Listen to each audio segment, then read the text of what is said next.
The key fob buzzed red 3 times, and a stranger carried a moving box into the apartment I still legally owned. He didn't look up. He just nudged the door of Unit 704 open with his hip, like he'd done it 100 times, like the place had always been his. My phone rang against my ear in the same second. It was my mother, and she was laughing. "Best wedding gift ever," she said, breathless, delighted. Behind her, I could hear my sister squealing and my father saying something about champagne. They thought they had sold the one thing I owned. They had no idea I owned everything they were standing on. 48 hours later, the mail came, and their faces went the color of old paper. Where the quiet ones keep the receipts, and the ledger always balances in the end. I'm Bethany Barrett. Everyone calls me Beth. I'm 33, a forensic accountant, and I spent my whole life being the person nobody worried about. Before I open the books on my own family, do me one favor. Drop a comment and be sure to subscribe. Because what my parents did behind my back was only the first entry. What I did next is the part they never saw coming. I track money for a living. Specifically, I follow dirty money through clean-looking accounts for an international bank, and I am very good at it. My whole career is built on one boring skill. I notice when a number is lying. People assume that makes me cold. My family certainly did. For as long as I can remember, I was the reliable one. And in my family, being reliable was the same as being invisible. Nobody threw me a birthday party at the lake. Nobody stayed up worrying whether I'd be okay. I was okay. I was always okay. I made myself okay so early that everyone stopped checking. I kept every receipt, every statement, every canceled check, filed by year in a gray cabinet in my home office. My mother called it a sickness. I called it a habit that had saved my life more than once. When you grow up being the person who fixes things, you learn to keep proof that you fixed them. I paid my own way through college. I started at the bank at 22, junior and hungry, and I clawed up one honest step at a time. By 33, I had a title, a corner desk, and a reputation for being unshakable.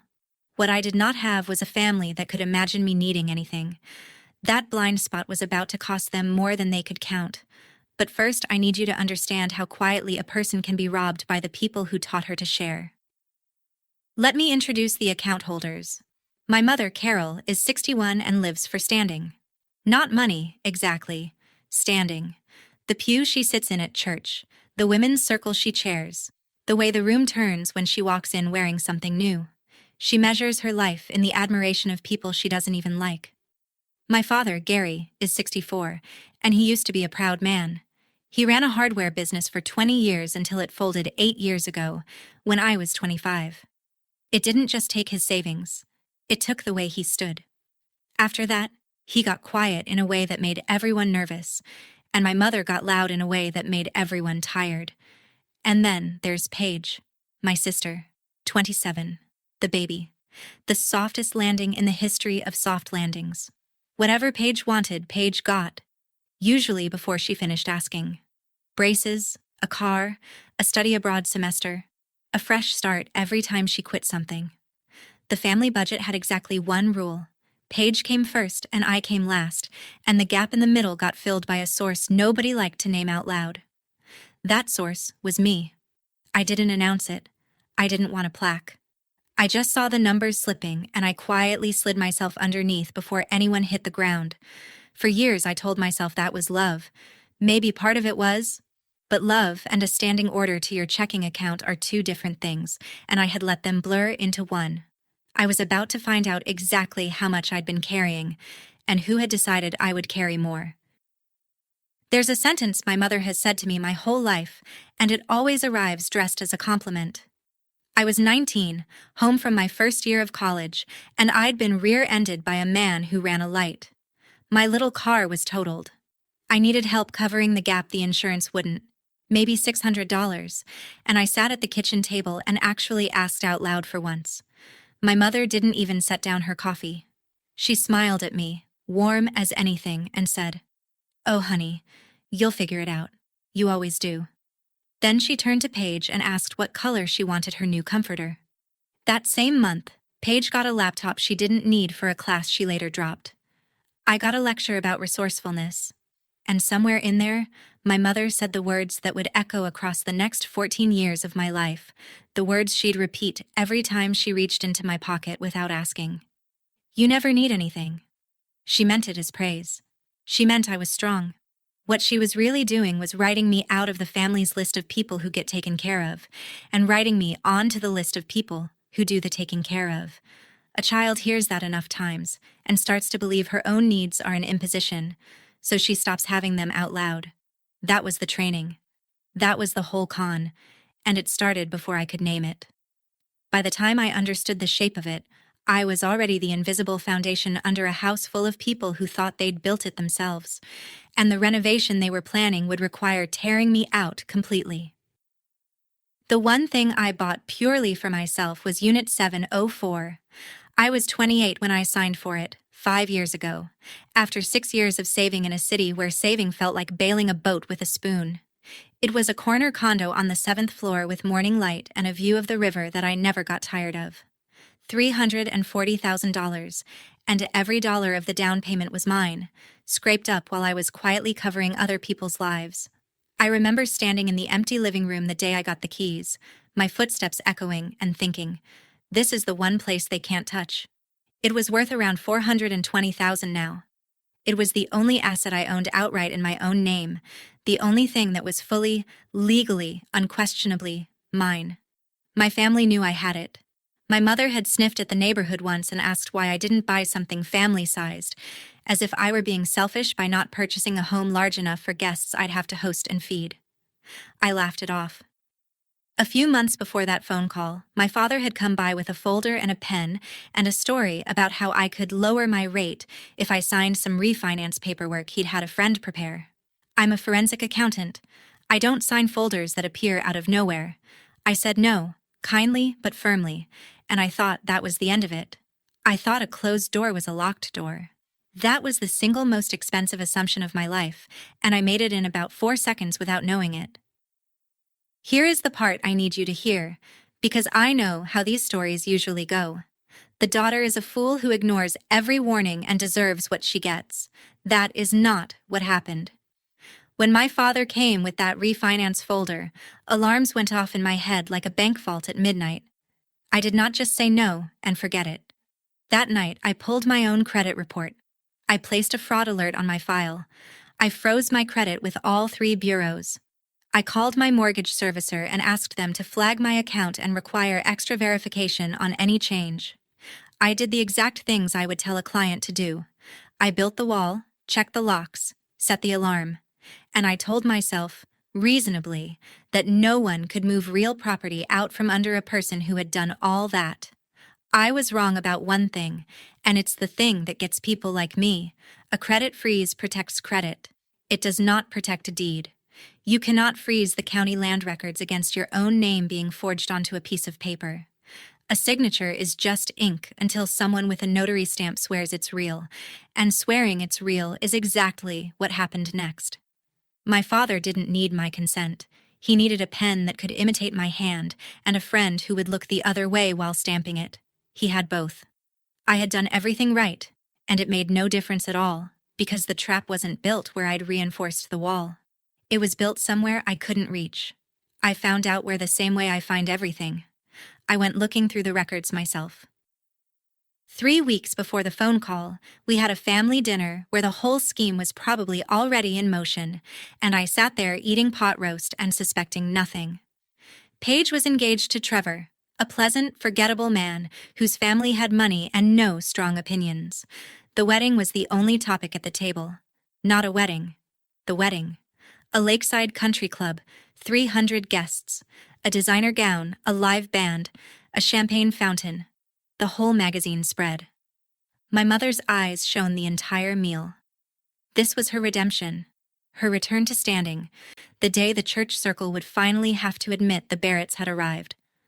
The number that kept getting whispered was $100,000.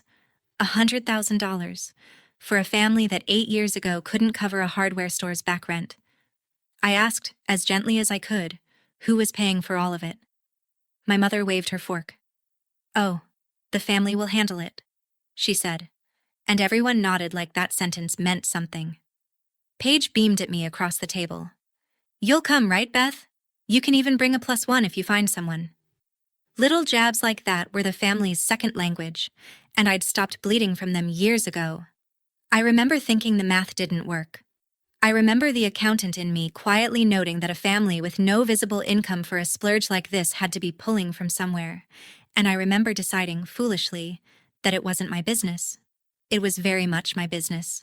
The somewhere they were pulling from had my name on the door, 7 floors up, with a river view I would never watch from that couch again. They just hadn't told me yet.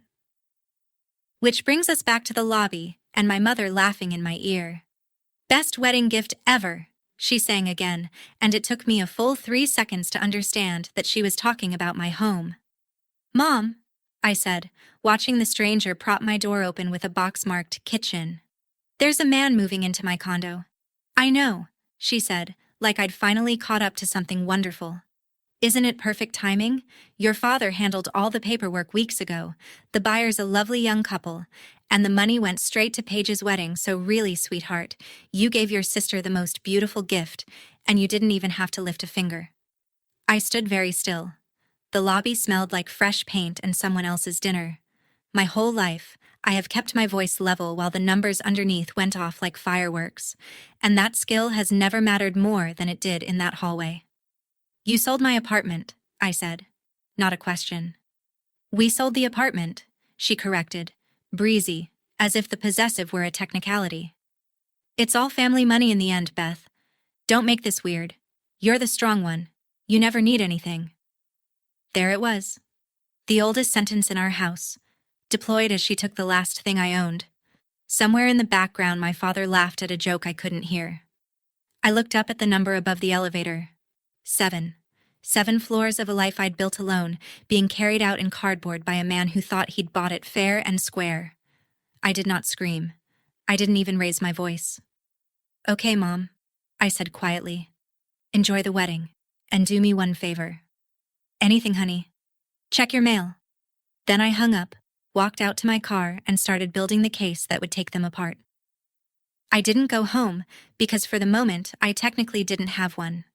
I drove to my office, badged in past the empty cubicles, and sat down at the desk where I do my best thinking. Then I did the most ordinary thing in the world. I pulled the public record. Every property sale in this country leaves a paper trail through the county recorder, and any citizen can look.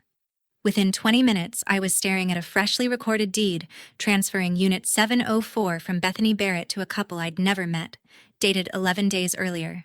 My name was on it. My name, in a signature, at the bottom of the page. I zoomed in until the letters filled my screen. I have signed my name maybe 100,000 times in my life. I know the exact way my B leans, the way I never close the loop on my E. This signature closed the loop on the E. Whoever wrote it had studied my hand and gotten it almost right, which is worse than getting it wrong, because almost right is what fools a notary. I sat back in my chair in the dark and felt the fireworks go very, very quiet, the way they do when I finally see the whole shape of a fraud. This wasn't a misunderstanding. This wasn't family money blurring at the edges. This was a forged instrument, recorded with a government office, used to strip a woman of a $400,000 asset without her knowledge. In my professional life, I have a word for that. Several words, actually, and all of them come with prison numbers attached. I opened a blank document and started a timeline, the way I would for any case. Except, this case had my mother's fingerprints on it, and I already knew whose stamp I'd find next. I scrolled down to the notary block, and there it was, the name that turned my stomach and clarified everything at once. Raymond Dellinger. Uncle Ray, though he wasn't anyone's uncle by blood. He was my father's oldest friend, a man who'd been at every Thanksgiving of my life, who'd taught me to bait a hook when I was 7, and who happened to hold a notary commission he used mostly to look important at the VFW. His stamp was on the acknowledgement, swearing under the authority of the state that Bethany Barrett had personally appeared before him and signed this deed of her own free will. I had done no such thing. On the 11th of the month, when this document claims I stood in front of Ray and signed away my home, I was in a conference room 40 minutes away, on camera, presenting a quarterly compliance report to 12 people. The math was simple, and it was devastating for them. My father had forged my hand, and Ray had stamped the lie, and together they'd fed it into the county records like it was true. The proceeds, a little over $400,000 after the mortgage payoff, had gone somewhere. I didn't have to guess where. $100,000 of it was about to be poured into a champagne fountain at a lakeside country club. The rest, I suspected, had already started dissolving into my parents' debts, the quiet holes I'd been patching for years, and had apparently trained them to expect me to keep patching. I printed the deed. I printed the notary certificate. I put them in a fresh manila folder, squared the edges, and labeled it the way I label everything, by date. Because the first rule of taking someone apart is that you never raise your voice. You raise your documentation. The next morning, I called Marta Ruiz.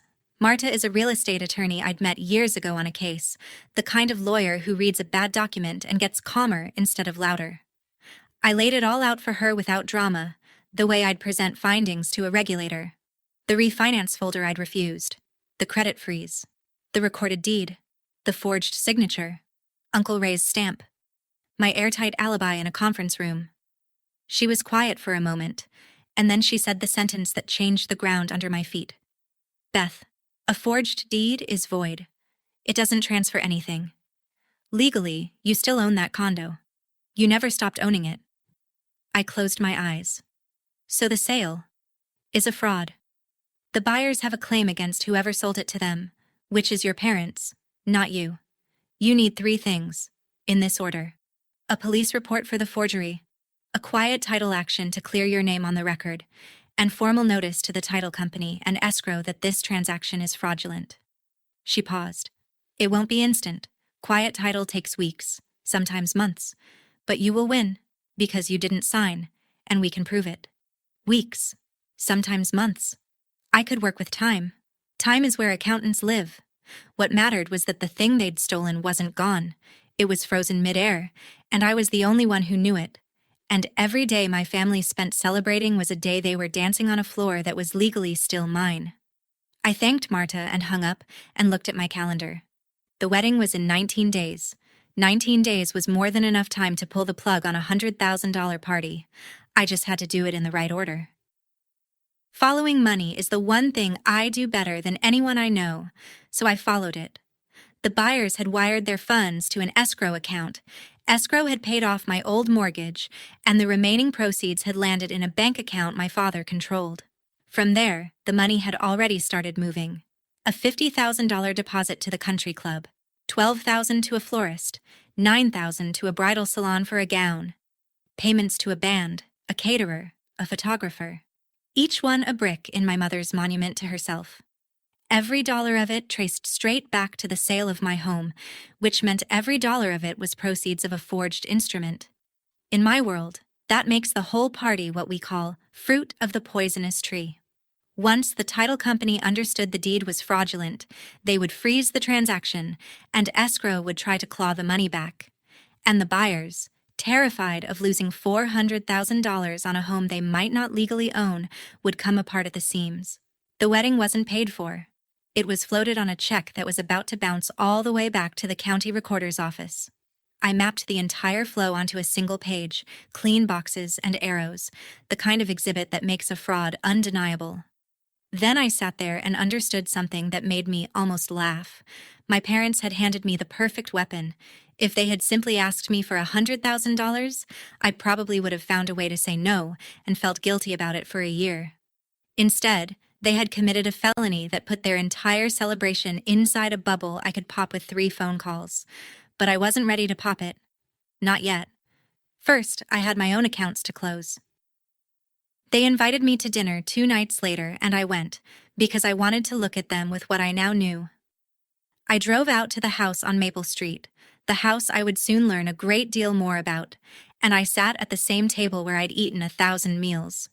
Nobody mentioned the condo. That was the astonishing part. In their minds, the matter was closed, a generous thing I'd done for the family, and bringing it up would be gauche. Paige talked about seating charts. Trevor nodded at his plate. My father passed the potatoes and did not meet my eyes, not once, and I filed that away. My mother was radiant. At one point, she reached over, patted my hand, and said to the table, "Beth's always been our rock. She never needs a thing." And there it was again, the family anthem, sung over the wreckage of the very asset that sentence had just been used to steal. I looked at her hand on mine, and I thought about the timeline in my folder, the forged B that closed the loop on my E, and I said nothing. Paige caught my silence and rolled her eyes. "Don't be dramatic, Beth," she said, though I hadn't said a word. "You're so dry. It's just money. Family shares." I smiled at her the way you smile at a child who has no idea the stove is hot. Then I excused myself early, said I had an early meeting, and drove back to the hotel where I was staying, because I no longer had an apartment to go home to, technically. On the drive, one sentence kept circling in my head, and it wasn't one of theirs. It was one my grandmother had left behind, in a tin box I hadn't opened in years. My grandmother June died when I was 24, and she left me exactly one thing, a dented peppermint tin she'd kept on her windowsill my whole childhood. Everyone else got furniture and jewelry. I got the tin, and my mother had laughed about it at the time, called it just like June to leave the accountant a box of nothing. I'd tucked it in a drawer and rarely looked. That night, back at the hotel, I dug it out of the bag of things I'd grabbed before the locks changed, and I pried off the lid. It still smelled faintly of peppermint after all these years. Inside was a paper savings passbook from a bank that no longer exists, showing decades of tiny deposits in my grandmother's careful hand, a widow squirreling away $2 and $3 at a time so no one could ever leave her stranded. And underneath it, folded into a small hard square, was a note. Her handwriting. She'd written it to me, though she never gave it to me while she lived. It said, "Bethany, a gift given under pressure is a bill in disguise. Keep something they can't ask you to give away. Love, Grandma June." I sat on the edge of that hotel bed and read it 4 times. My grandmother had watched my mother turn me into the family's checkbook for years, and she hadn't been able to stop it, but she'd left me the one sentence that could. A gift given under pressure is a bill in disguise. Every dollar I'd handed over for a decade telling myself it was love had been a bill the whole time, a debt my family kept renewing without my signature. Well, they liked forging my signature. Let's see how they liked me finally reading the fine print. I set the tin on the nightstand where I could see it. And then I opened my laptop and pulled up something I had never once let myself look at all at the same time. Every automatic payment I was making for my family. I am a person who reconciles accounts for a living, and I had never once run the total on my own family. I think part of me didn't want to know. That night, I made myself look. I opened a spreadsheet and listed every recurring payment leaving my accounts for people who weren't me. The mortgage on the house at Maple Street. The house my parents lived in and called their own. I had been quietly covering it for 8 years, ever since the business folded. Roughly $2,000 a month, set to autopay, so my father would never have to feel the shame of asking. Paige's student loans, $38,000, paid off in full 3 years ago as a graduation surprise. She'd thanked me for once, their car insurance, their phone plan. A credit card I'd been assured was just for emergencies, that never had a month without a balance. I added it all up, and the number that stared back at me was more than $250,000 over 8 years. $250,000 from the daughter who never needed anything. I looked at the tin on the nightstand. A gift given under pressure is a bill in disguise. And then, with the same steady hand I used to flag a suspicious transfer, I made a decision that felt less like revenge and more like finally closing a fraudulent account. I was going to stop. Not dramatically. Not with a speech. I was going to do it the way I do everything, in writing, with proper notice, on the correct dates, so no one could ever say I acted out of spite. I was going to turn off the machine they'd all been plugged into for a decade, the machine they'd never once thanked, the machine they had just tried to sell for parts. The machine had a name. It was mine. Over the next 3 days, I did the least dramatic and most devastating work of my life, and I did all of it at a desk. First, the police report. I walked into the station with my folder, sat across from a detective in the financial crimes unit, and laid out the forged deed, my alibi, and the notary certificate. He looked at the signature comparison, then at the recording date, then at me, and said the words that told me he understood. "Ma'am, this is forgery, and probably identity theft. We take this seriously." I signed a fraud affidavit and got a case number. Second, Marta filed the quiet title action, formally telling the court that the deed bearing my forged signature was void and that I remained the lawful owner of Unit 704.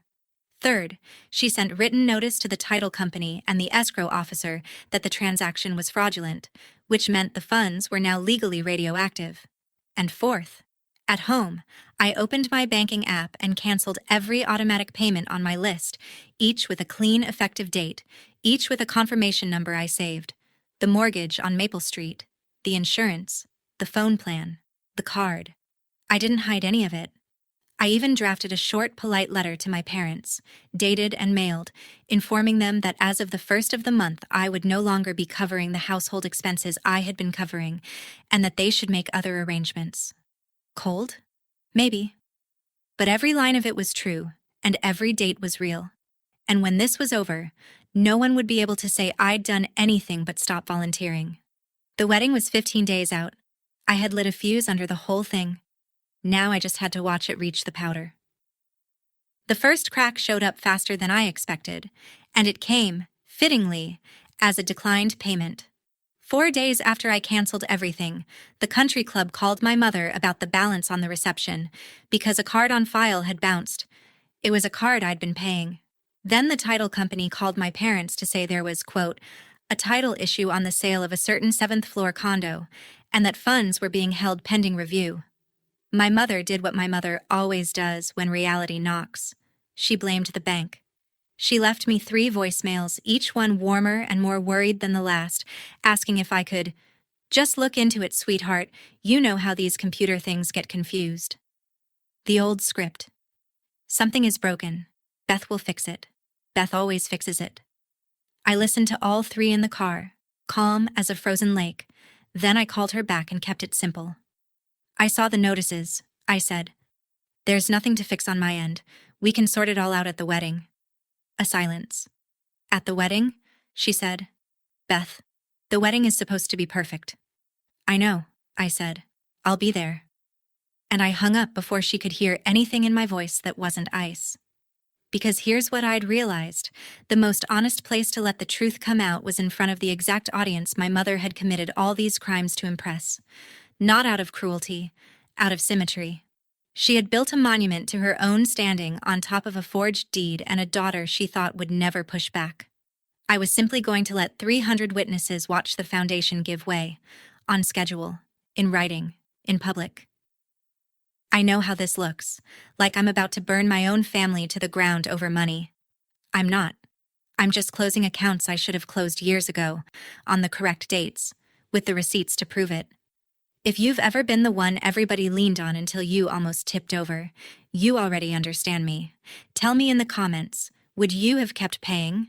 Type the word ledger so I know you're with me, and subscribe. Paige called me the next day, and she was not warm. She'd heard from our mother that there were problems with the money, and she had decided, in the great tradition of our family, that the problem was me. "What is your deal, Beth?" she snapped. No hello. "Mom says you're messing with the accounts. Do you know how much work goes into a wedding?" I actually did know, down to the dollar, better than she did. "I'm not messing with anything," I said.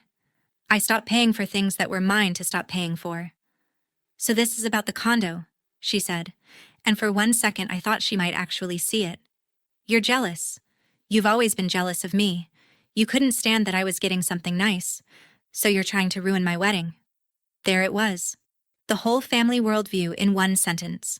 Paige genuinely believed the condo had been a gift, that our parents had generously arranged for me to contribute, and that my objection was spite. She had no idea a signature had been forged. In her mind, I was simply the dry, jealous older sister ruining the best day of her life. "Paige," I said, keeping my voice level, "do you know where the money for your wedding came from?" A pause. "From the family. From selling your dumb apartment, which you never even let us visit." "It wasn't a gift," I said. "It was a forgery, but you're going to want to hear the rest from someone other than me?" She called me a bitter, lonely accountant and hung up. I didn't argue. I couldn't hate her exactly. She was the only one of them who'd been lied to as thoroughly as I had. She just didn't know it yet, and I didn't have the heart, or the time, to explain it over the phone. My father came to see me. That surprised me. He drove to the hotel, of all places, and stood in the lobby in his good jacket looking older than 64, and asked if we could talk. We sat in 2 stiff chairs by a fake fireplace. For a long moment he didn't say anything. Then quietly he said, "I never meant for it to go this far, Bethy." He hadn't called me Bethy since I was small. The business, the debt, your mother wanting this wedding so bad. I was drowning. Ray said he could help me handle the paperwork, and I told myself you'd understand, that it was all going to come back around. For one honest second, I saw the man he used to be, the one who taught me to balance a checkbook at the kitchen table, and something in my chest ached. He was not a monster. He was a frightened, prideful man who had done a monstrous thing, and then he ruined it. He leaned forward and said, "So here's what I'm thinking. If you just sign a paper saying it was all okay, we make the whole thing legitimate, and it stays in the family. No police, no lawyers. You fix it, like you always do." And the ache closed up like a wound icing over. Even now, even here, his solution was for me to sign, for me to fix it, for me to carry it. The near apology hadn't been the point. The ask had been the point. "No, Dad," I said, and I said it gently, because gentleness costs the villain more than shouting ever does. "I'm not going to fix this one. You are." He stared at me like I'd spoken a foreign language. In our family, I suppose I had. Then he stood up, put on his hat, and left without another word. While my family scrambled, the machinery I'd started kept grinding, indifferent and exact. The title company completed its review and reached the only conclusion the evidence allowed. The deed transferring Unit 704 was fraudulent, the transaction was void, and the funds in escrow were frozen pending resolution and likely subject to clawback. They notified the buyers, a young couple who had wired their savings toward a home they'd been told was empty and available. I actually felt for them. They were the other innocent party in all this, and I made sure Marta reached out so they understood I wasn't their enemy, that the fraud had been committed against both of us by the same 3 people. The escrow officer sent formal demand letters, and the fraud investigator assigned to my police report started making calls, which is how Uncle Ray got a certified letter from the state's notary regulator asking him to explain, in writing, the circumstances under which Bethany Barrett had personally appeared before him on the 11th to sign a deed. Ray, who had spent his life wanting to seem important, was about to learn what being important actually costs. I heard about the letter secondhand, through a cousin who still spoke to me, and I won't pretend I didn't feel something like satisfaction. Not glee. Satisfaction. The clean kind. The kind you feel when a set of books finally balances and every dishonest number is exposed for what it is. 14 days had passed since the phone call. 5 days remained until the wedding, and all around my family, quietly, legally, on the correct letterhead, the walls were coming in. They just kept mistaking the sound of consequences for the sound of me being difficult. That misunderstanding was about to end in front of 300 people and an open bar. Uncle Ray broke first, the way the weakest link always does. A notary who falsely certifies a signature isn't just embarrassed when it surfaces. He can lose his commission, face fines, and be charged with a crime. And Ray, for all his VFW bluster, was not a man built to go to prison for my father's debts. The certified letter scared him sober. He called my father in a panic, and because my cousin was in the room for part of it, I know roughly how it went. Ray wanted to get ahead of it. He started saying things like, "I only stamped it, Gary. You're the one who signed her name." And, "I'm not losing my house over your mess." The alliance that had stolen my home cracked down the middle in a single phone call, each man suddenly desperate to be the one who'd only helped a little. It's a beautiful thing, watching a conspiracy discover that it was never a friendship. My father had counted on Ray's loyalty. Ray had counted on the whole thing never being looked at. Neither of them had counted on the daughter who reads records for a living deciding to read this one. When the investigator followed up, Ray, trying to save himself, confirmed the essential fact that ended any doubt. He had notarized a signature for a person who was not present at my father's request. That single admission turned the notary from a co-conspirator into a witness, and it handed the state exactly what it needed. My father's name was now attached, on the record, to the act of forging his own daughter's hand. 4 days remained.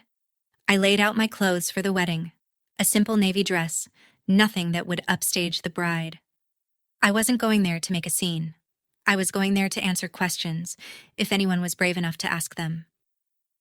You'd think, with the walls closing in, my mother would have gotten quiet. She got louder. Carol Barrett does not do fear. She does offense. Unable to imagine that she had done anything wrong, she decided the real crisis was that I was embarrassing the family right before the wedding, and she went to work on the phones. She called aunts. She called cousins. She called 2 women from her church circle and framed it all as her poor, jealous, spinster daughter having some kind of breakdown and trying to sabotage her sister's big day out of spite. Within a day, I was getting texts from relatives I hadn't heard from in years. Whatever's going on, Beth, can't it wait until after the wedding? Your mother is beside herself. Family is family. Don't do this to your sister. Not one of them asked me what had actually happened. Not one asked why the responsible daughter, the one who never caused trouble, was suddenly causing trouble. They just wanted the machine turned back on and the noise turned off. My mother's genius had always been this, turning the room against the person she'd wronged before that person could speak. It had worked on me my whole life. It did not work anymore, because I no longer needed the room.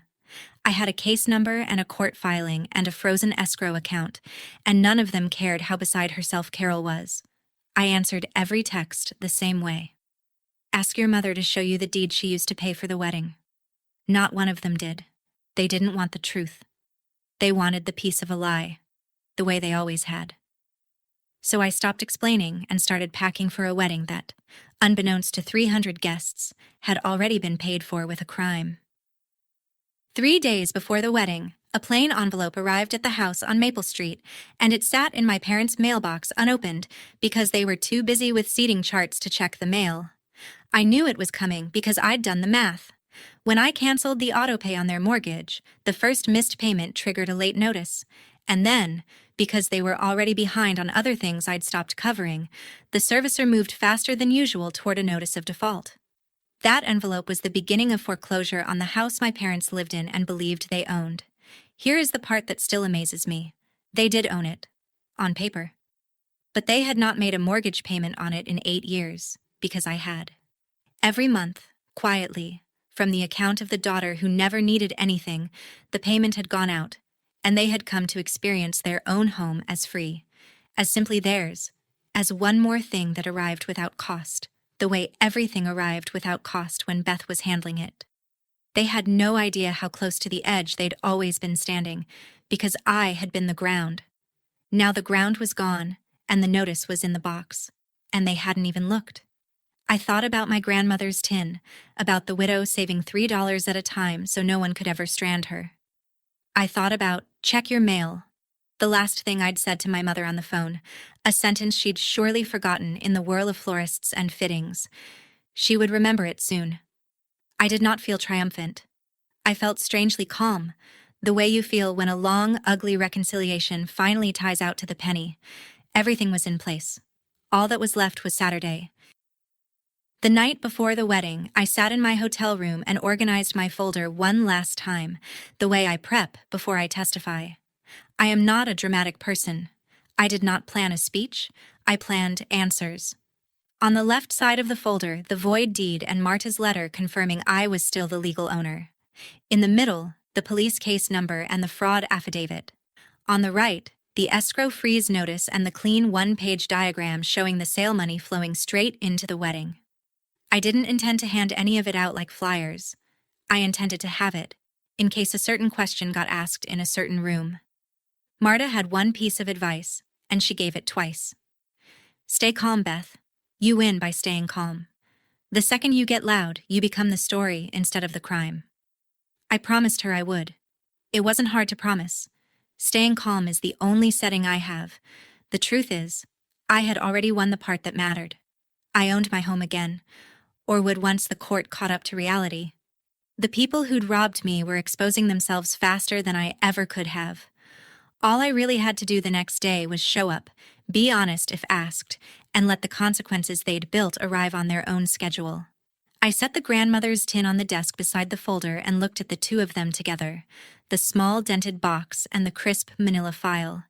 8 years of silent payments about to meet one very loud afternoon.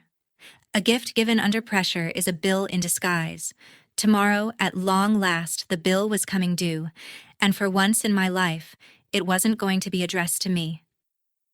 Saturday came bright and cloudless, the kind of day my mother would have ordered from a catalog if she could. The Lakeside Country Club looked like a magazine, white chairs in careful rows, an arch of imported flowers, a string quartet warming up by the water, 300 guests in their best clothes. Carol stood at the entrance greeting people like visiting royalty, glowing with the exact standing she had committed felonies to buy. I arrived quietly in my navy dress, sat toward the back, and said nothing. For about an hour, it was beautiful. Then the cracks I'd started weeks ago reached the surface, right on schedule, in the most public way possible. It began with the wedding coordinator, a sharp young woman in a headset pulling my mother aside with a tight expression. I was close enough to catch fragments. The country club had not received the reception balance. The card on file had been declined. Again. Then the caterer's manager appeared, also unpaid. Then the florist, who had not been paid for the arch my mother was standing under, wanted to talk to someone about the outstanding invoice before service continued. One by one, the vendors my parents had paid with the proceeds of my stolen home came looking for the rest of their money, and the money wasn't there because it was frozen in an escrow account $400,000 deep, radioactive with fraud. My mother's face did something I had never seen it do. It flickered. The standing wobbled. She started saying the words she always said. There must be a mistake. It's a bank error. My daughter will fix it. And for the first time in my life, that last sentence was not going to save her. 300 guests began to sense that something was wrong. Champagne flutes paused halfway to lips.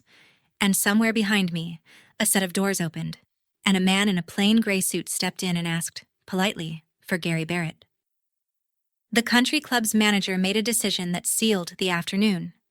With the balance unpaid and no working card, he informed my mother, quietly but firmly, that the reception could not proceed until the account was settled. $100,000 of celebration, and not one working dollar behind it. Word travels fast in a room full of bored, curious guests. The whispers started at the front and rolled backward like a tide. The band stopped setting up. The caterer's staff, unpaid and unbothered by sentiment, began quietly rolling their carts back toward the kitchen. Paige, in her $9,000 gown, stood in the middle of it all with a look of pure incomprehension, a girl who had never once in her life watched a want go unfilled, discovering in real time that the money had never been real. "Mom," she said, her voice climbing, "what is happening? Why is everyone leaving?" My mother spun in a slow circle, searching the crowd, and I watched her find me at the back of the room. Our eyes met. And in that instant, some animal part of her understood that I was not confused, that I was not going to rush forward and fix it, that I had known this was coming. Her expression curdled from panic into fury. Because if the money was gone, and the machine wasn't working, and Beth wasn't fixing it, then in the only logic my mother had ever operated by, Beth must be doing this. She was half right. I hadn't taken anything. I had simply stopped giving, and let the crime she'd committed stand up on its own legs and walk into the daylight. She started toward me across the beautiful, collapsing room, guests parting around her, and I stood up from my chair, folder in hand, and waited. I had promised Marta I'd stay calm. It was the easiest promise I ever kept. She reached me in front of everyone, which is exactly where she'd chosen to hold her grand day, so I suppose it was fitting. "What did you do?" she hissed, loud enough for the nearest tables to hear. "What did you do to your sister's wedding?" I looked at her. This woman who had spent 33 years teaching me that my needs were an imposition and my money was a birthright, and I felt no urge to shout. "I didn't do anything, Mom," I said, evenly. I stopped. You stopped what? Paying. The word landed in the quiet like a dropped glass. Guests were openly watching now, phones lowering, conversations dying. My mother's voice climbed into the register I'd heard my whole life, the one that had always made me shrink. After everything we have done for you, she said, everything we sacrificed, you would humiliate this family, humiliate your own sister, over money? You selfish, ungrateful girl. You were always jealous of her. You could never stand to see anyone else happy. It was a masterpiece, really, the same performance that had turned every room against me since I was a child. But I wasn't a child, and this wasn't our kitchen, and the 300 people watching weren't on the phone with her yet. So I let her finish. I let her call me selfish and ungrateful and jealous in front of every person whose admiration she'd committed a felony to win. And when she ran out of breath, I said the only thing that was true, quietly, so everyone had to lean in to hear it. I didn't sell anything, Mom, I said, and I finally stopped buying you. Then I turned my head, because the man in the gray suit had reached us, and he was looking at my father, and he had a badge in his hand. He introduced himself without theatrics, a fraud investigator working with the county on a forged instrument case, and he asked my father to step aside for a few questions regarding the sale of a condominium on the 7th floor of a building downtown. The room, already unraveling, went dead silent. My father's face drained of every ounce of color it had, gray as the suit standing in front of him, and he did not step aside so much as sway. There's been a mistake, he tried the family motto, but it had no power left in it. The investigator, unmoved, mentioned that a notary named Raymond Dellinger had already provided a statement, that a signature had been certified for a woman who was not present, and that the woman in question, Bethany Barrett, had filed a police report and a fraud affidavit. He said the word forgery out loud in a room my mother had filled with everyone she'd ever wanted to impress. He said it the way I would have, flat and factual, a number that had finally stopped lying. Somewhere near the arch, an aunt gasped. The church circle women, the ones who'd texted me about family being family, stared at my mother with a new and terrible understanding. Paige stood frozen in her ruined gown, looking from our father to me and back, and I watched the story she'd been told all her life fall apart behind her eyes. She had thought I was the villain.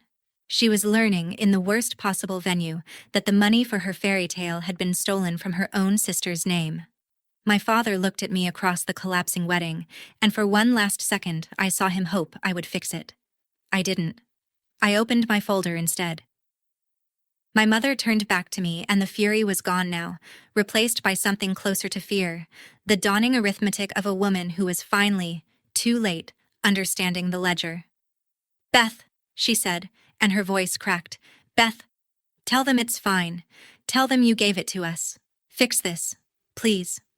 I looked at her, and I kept my voice as level and quiet as still water, because Marta was right. The calm is the whole point. I can't tell them I gave it to you, I said, because I didn't. You forged my name on a deed and sold a home I own. A forged signature doesn't transfer anything, Mom. Legally, I never stopped owning that condo. Which means the money you used for all of this was never yours to spend. I let that sit for one full breath. The wedding was paid for with a sale that never legally happened. That's why the cards are declining. The money is frozen. It's evidence now. My father made a small broken sound. My mother shook her head, still reaching for the old magic. You never needed anything, she whispered. The anthem, one last time, and this time it came out like a plea. And I finally answered it. No, Mom. I needed plenty. I just never got to say so, because the second I did, you told me I was strong and reached into my pocket. The whole room was silent. So I gave her the last line, the one I'd left her with on the phone 3 weeks before, and I said it gently, without a trace of heat. Do you remember what I told you to do? Check your mail. There's a notice in your mailbox. It's a foreclosure notice, on the house you live in. I've been paying that mortgage for 8 years, and the car, and the insurance, and Paige's loans, and every other bill you called family.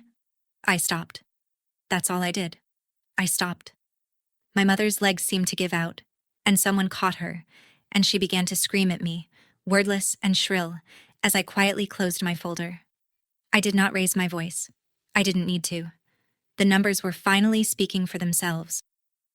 After that, the beautiful day simply came apart. Trevor's parents, who had covered a portion of the costs and were now watching their son's in-laws get questioned about a felony, collected their son and their dignity and left without a word. Guests slipped out in twos and threes, murmuring, glancing back at the arch of unpaid flowers. The string quartet packed their instruments. Paige sank into a white chair in the middle of it all and cried. Not the performance I'd expected, but the real, ragged crying of a young woman realizing her whole family had lied to her, that her dream day had been built on a theft, that the sister she'd mocked was the only one who'd told her the truth. I did not go to her. Not then. Some conversations have to wait for the smoke to clear. My mother was still shrieking somewhere behind me about ingratitude. My father was speaking in a low voice to the investigator, and Uncle Ray was nowhere to be found, having apparently decided that this was one Barrett gathering he could skip. Best wedding gift ever, my mother had said, laughing, 3 weeks earlier. She wasn't laughing now. I walked out through the glass doors and stood at the edge of the lake, where the quartet had played, and let the wind off the water move through me. For the first time in as long as I could remember, I wasn't carrying anyone. My arms were empty, and I could finally feel how heavy they'd been. The paperwork outlasted the wedding, the way it always does. The quiet title action went exactly as Marta had promised. The court found the deed void, cleared my name on the record, and confirmed I had never stopped being the lawful owner of Unit 704. The buyers got their money back from escrow and, thankfully, walked away from the whole nightmare to find an honest home somewhere else. I moved back in a few months later, stood in my living room while my footsteps echoed off the bare walls, and watched the river do exactly what it had always done. My father and Uncle Ray were charged. Forgery and identity theft are not misunderstandings, and no amount of church circle sympathy makes them go away. Ray lost the notary commission he'd loved more than sense, and both men face the slow, humiliating machinery of the law that I know so well from the other side of the table. My mother, who had orchestrated all of it while keeping her own fingers technically clean, escaped charges, but not consequences. With the mortgage unpaid and my payments gone for good, the house on Maple Street went into foreclosure, and my parents, who had believed for 8 years that they lived in a home they owned, learned that they had been living in one I paid for. They filed for bankruptcy that winter. The $100,000 wedding was never rescheduled. Paige and Trevor quietly separated within the year, the relationship not strong enough to survive the truth about where the fairy tale had come from. None of it made me gloat. Every consequence was one they had built with their own hands and mailed to themselves. I had simply stopped intercepting the delivery. And for the first time in my life, my own accounts balanced, in every sense of the word. They reached out, of course. They always do. Once the machine goes quiet and the bills come in their own names. My mother sent a long message about forgiveness and family, and how a good daughter wouldn't let her parents lose everything. My father sent a shorter one, only a single line. "I'm sorry, Bethy," and I believe that much, and it changed nothing. Paige called once, and that conversation I did answer, because she'd been lied to as badly as I had, and somewhere down the road there may be something left to rebuild there. But my parents, I answered only once, and only in writing, because writing is where I've always been honest. "I'm not angry with you," I wrote. "I hope things get easier. But I'm not the ground you stand on anymore. Gratitude was never supposed to be a lifelong bill, and I've paid the last installment." Then I set my phone face down and got back to my life. My grandmother's peppermint tin sits on my desk now, next to my monitor, where I can see it every day. A gift given under pressure is a bill in disguise. She was right. It only took me 33 years and one forged signature to finally read the fine print. If there's one thing I want you to take from my family's books, it's this. The people who tell you that you're strong so they never have to help you carry anything are not admiring you. They're billing you and calling the invoice love. You are allowed to stop paying. That's where I'll leave it. A forged deed that sold a home I never gave up. $100,000 that vanished into an escrow freeze, a dented tin box that told the truth my whole family spent decades avoiding, and one quiet sentence, check your mail, that finally turned the ledger the right way around. If you've spent your life being the one everyone leans on, hear me. Setting a boundary isn't betraying your family. It's the first honest payment you'll ever make to yourself. If this story reached you, tell me in the comments about the account you need to close, share it with the woman in your life who needs to hear it, and subscribe where the quiet ones always keep the receipts. I'll see you in the next one.